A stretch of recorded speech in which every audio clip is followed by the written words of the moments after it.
এরপরে প্রশ্নটি করেছেন ফায়েজ আহমদ। আপনি জানতে চেয়েছেন কোরবানির দিন কোন সময় পর্যন্ত না খেয়ে থাকবে, কোরবানি করার আগ পর্যন্ত কিছুই খাওয়া যাবে না? ভাই ফায়েজ আহমদ, কোরবানির দিন দিনের প্রথম খাবার কোরবানির গোশত হওয়া এটি মুস্তাহাব। রাসূল করিম সাল্লাল্লাহু আলাইহি সাল্লামের আমল থেকে এটি সুস্পষ্টভাবে পাওয়া যায়।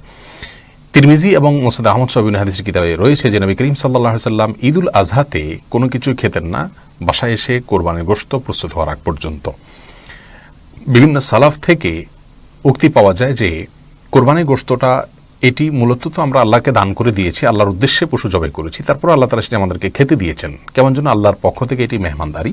তো আল্লাহর মেহমানদারির জন্য নিজেকে প্রস্তুত করে রাখা এবং অপেক্ষা করা, এটা আল্লাহর মেহমানদারির সম্মান দেখানোর শামিল। সেই জন্য কোরবানির ঈদে অর্থাৎ ঈদুল আজহাতে আমরা ভোর থেকে কোনো কিছু না খেয়ে কোরবানির গোশত দিয়ে দিনের প্রথম খাবার গ্রহণ করব, এটি মুস্তাহাব বা সুন্নাহ। কিন্তু এটি না করলে যে কোনো গুনাহ হয়ে যাবে এমন নয়। কেউ যদি ডায়াবেটিসের রোগী হন অথবা অন্য কোনো কারণে তার খেতে হয়, তিনি খেতে পারেন। এটি ফরজ বা ওয়াজিবের মতো কোনো গুরুত্বপূর্ণ বিষয় নয় যে এটি লঙ্ঘন করলে কোনো গুনাহ হবে। তবে সাধ্য অনুযায়ী এটি রক্ষা করা ভালো। ঈদুল ফিতরে কোনো কিছু খেয়ে খেজুর ইত্যাদি খেয়ে তারপর ঈদগাহে যাওয়া সুন্নত, কিন্তু ঈদুল আজহাতে সেটি নয়, বরং অপেক্ষা করব কোরবানি গোশতের সেটি প্রস্তুত হলে তারপর সেটি দিয়ে আমরা দিনের প্রথম খাবার গ্রহণ করব।